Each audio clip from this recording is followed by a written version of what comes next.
Hello friends, welcome to ருபா story. இன்றைக்கி நாங்கள் வித்தியாசமாக கருவேப்பிலை பூண்டு குழம்பு தான் செய்ய போகிறோம். அதுக்கு நான் கருவேப்பிலையை ஃபஸ்ட்டு ஆயிலில் ஃப்ரை பண்ணி எடுத்துக்கணும். அதுக்கு நான் வடச்சட்டியில் ஆயில் சேர்த்துருக்கேன். நான் ஆயில் சேர்த்துல இதயம் நல்லெண்ணெய் தான் சேர்த்துருக்கேன்.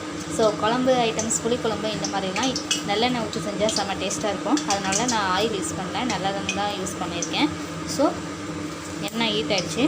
இப்போது நான் கருவேப்பிலையை இங்கே கழுவி கொஞ்சம் வெயிலில் காய வச்சு எடுத்திருக்கேன். கருவேப்பிலை வந்து ரொம்ப ஃப்ரெஷ்ஷாக இருக்கணும், வாடி இருந்தால் நல்லா இருக்காது. இப்போ அந்த கருவேப்பிலையை எண்ணெயில் சேர்த்திக்கலாம். கொஞ்சம் தண்ணி இருக்குது, ஸோ நாங்கள் மிக்ஸியில் போட்டு அதுக்கெல்லாம் சரியாக போயிடும். கொஞ்சமாக சேர்த்துக்கலாம்.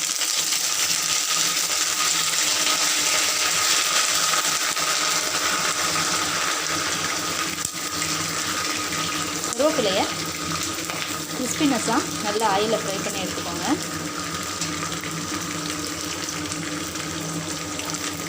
நான் 2 கை அளவு கருவேப்பிலை எடுத்திருக்கேன். இது ஆயிலில் ஃப்ரை ஆக அது சுருங்கிடும். இப்போ தான் நிறையா இருக்கிற மாதிரி இருக்கும்.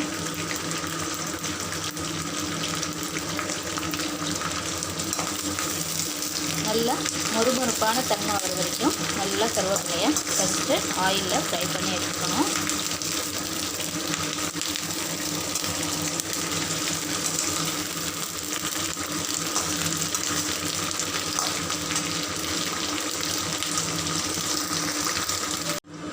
ஃப்ரெண்ட்ஸ், இந்த ஸ்டேஜில் நாங்கள் ஸ்டவ் ஆஃப் பண்ணிவிட்டேன். இப்போது இந்த கருவேப்பிலையை மிக்சியில் போட்டு நாங்கள் கிரைண்ட் பண்ணி எடுத்துக்கணும். நான் இந்த கருவேப்பிலையை மிக்சியில் கிரைண்ட் பண்ணிவிட்டேன். நாங்கள் உங்களுக்கு காமிக்கிறேன். இந்த குழம்பு பார்த்திங்க அப்படின்னா 2-3 நாள், ஒரு 10 நாள் கூட வச்சு சாப்பிட்லாம். நாங்கள் அவ்வளோலாம் செய்யலை. ஸோ புளிக்குழம்பும் அப்படிங்கிறதுனால நீங்கள் வச்சுருந்து சாப்பிட்டா கூட நல்லா இருக்கும், டேஸ்ட் செம்மையாக இருக்கும். இப்போ நாங்கள் கருவேப்பிலையை கிரைண்ட் பண்ணிவிட்டு நான் உங்களுக்கு காமிக்கிறேன். ஃப்ரெண்ட்ஸ், நான் கருவேப்பிலையை நல்லா மிக்சியில் கிரைண்ட் பண்ணிட்டேன், பொடி மாதிரி. இப்போ நாங்கள் குழம்பை தாளிச்சிக்கலாம். அதுக்கு ஃபஸ்ட்டு கொஞ்சமாக கடுகு உளுத்தம்பருப்பு சேர்த்துக்கலாம். கடுகு உளுத்தம்பருப்பு பொரியட்டும். நான் எண்ணெயெல்லாம் திருப்பி சேர்த்துல, நான் கருவேப்பிலை ஃப்ரை பண்ணுறதுக்கு முட்டை நல்லெண்ணெயை தான், அதே தான். கொஞ்சம் எண்ணெய் அதிகமாக தான் விட்டுருக்கேன். புளிக்குழம்புக்கெல்லாம் கொஞ்சம் எண்ணெய் அதிகமாக இருந்தால் தான் நல்லாயிருக்கும். அதனால தான் நான் கொஞ்சம் எண்ணெய் அதிகமாக விட்டுருக்கேன். சின்ன ஸ்பூனில் 1 ஸ்பூன் அளவுக்கு வெந்தயம் எடுத்து வச்சுருக்கேன். அது இதில் சேர்த்திக்கலாம்.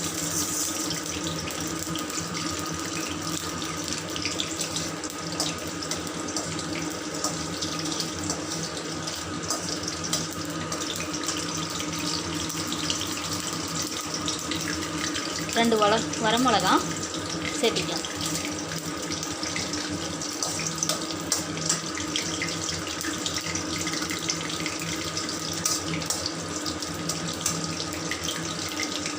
நான் ஒரு பெரிய வெங்காயத்தை ரொம்ப சின்னதாக சாப் பண்ணி வச்சுருக்கேன். நான் 2 பெரிய தக்காளி மிக்சியில் கிரைண்ட் பண்ணி வச்சுருக்கேன். 2 தக்காளிக்கு 1 வெங்காயம் அந்த மாதிரி நான் போட்டிருக்கேன்.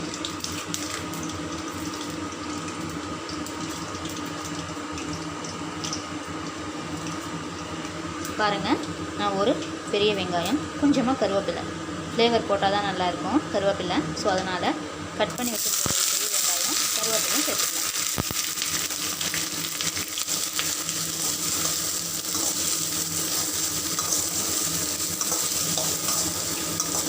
இந்த வெங்காயம் பார்த்திங்க அப்படின்னா நல்லா டார்க் ப்ரௌன் ஆகிற வரைக்கும் நல்லா ஆயிலே வதங்கணும்.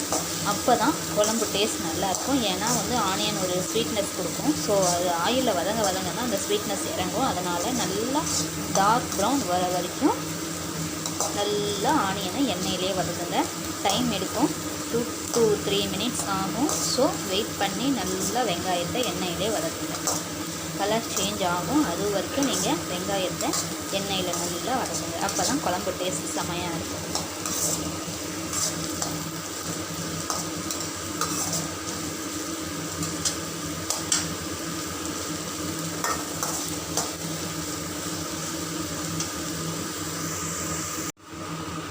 நான் ஒரு 15 பல் பூண்டை உரித்து வச்சுருக்கேன். அந்த பூண்டை நாங்கள் இப்போது வெங்காயத்துக்குள்ளேயே சேர்த்திக்கலாம். ஏன்னா பூண்டும் நல்லா ஆயிலில் வதங்கணும். அதனால் அதையும் நாங்கள் இப்போ சேர்த்திக்கலாம்.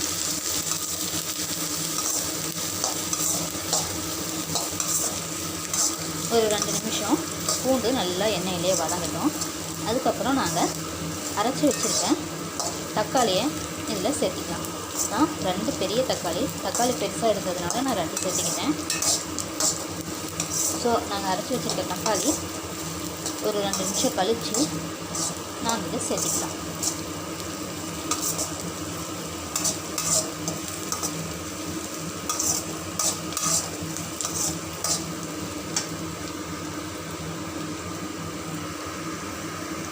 ஃப்ரெண்ட்ஸ், இந்த ஸ்டேஜில் நாங்கள் அரைச்சி வச்சுருக்க தக்காளியை சேர்த்திக்கலாம்.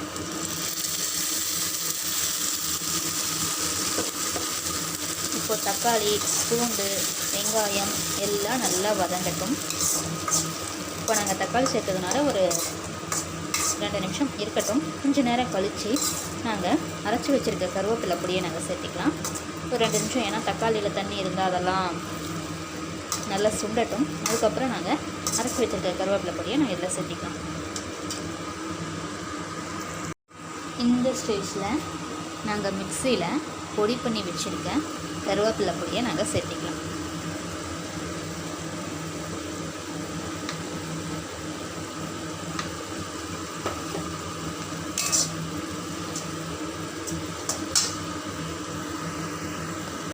ஃப்ரெண்ட்ஸ் பாருங்கள், கருவேப்பிலை பொடி ஆட் பண்ணிட்டேன்.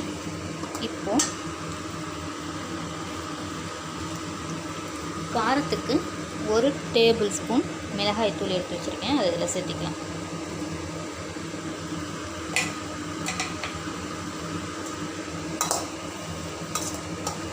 மிக்ஸ் பண்ணி விட்டுட்டு இந்த மசாலாஸ், இந்த பொடியெல்லாம் கொஞ்சம் நேரம் வேகிறதுக்காக கொஞ்சமாக தண்ணி சேர்த்திக்கலாம்.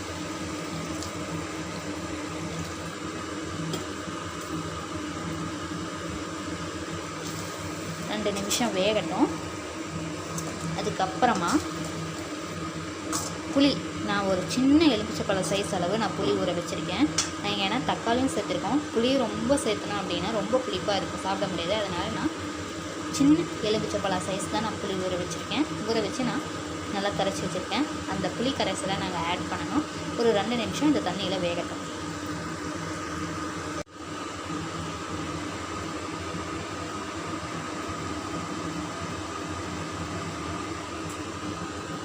இப்போ நாங்கள் இந்த குழம்புக்கு தேவையான அளவு கல்லுப்பு சேர்த்திக்கலாம். போதும், நாங்கள் தேவைப்பட்டால் பார்த்துட்டு வேணால் சேர்த்திக்கலாம். ஒரு 2 நிமிஷம் இந்த தண்ணியில் நல்லா வேகட்டும் மசாலாஸ்லாம். ஃப்ரெண்ட்ஸ், இப்போ நாங்கள் கரைச்சி வச்சுருக்க புளி கரைசலை இதில் சேர்த்திக்கலாம்.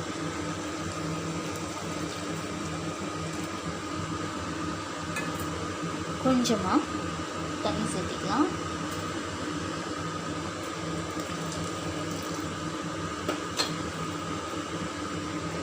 போதும், நல்லா இந்த குழம்பு கொதிக்கணும்.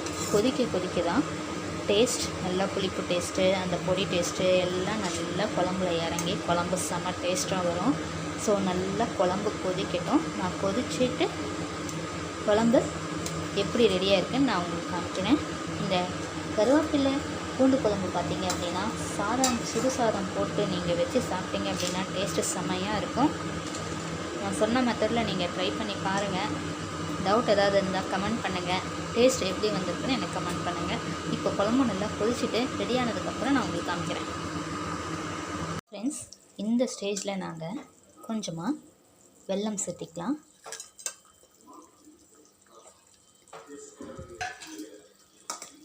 இப்போயே நாங்கள் வெல்லம் சேர்த்துனா கொஞ்சம் வெல்லம் பார்த்திங்கன்னா நான் ரொம்ப தூளாலாம் நான் சேர்த்துல, கொஞ்சம் கட்டியாக தான் சேர்த்துருக்கேன். இப்போ அந்த சூட்லேயே அந்த வெல்லமும் நல்லா மிக்ஸ் ஆகிடும் இந்த குழம்போட. ஸோ இன்னும் குழம்பு கொஞ்சம் நேரம் கொதிக்கணும். கொதித்ததுக்கப்புறம் நான் உங்களுக்கு காமிக்கிறேன். என் சேனலில் பார்த்திங்க அப்படின்னா cooking videos, cooking tips, competitive exam preparation videos, Proverbs வீடியோஸ்லாம் நாங்கள் போஸ்ட் பண்ணிகிட்ருக்கோம்.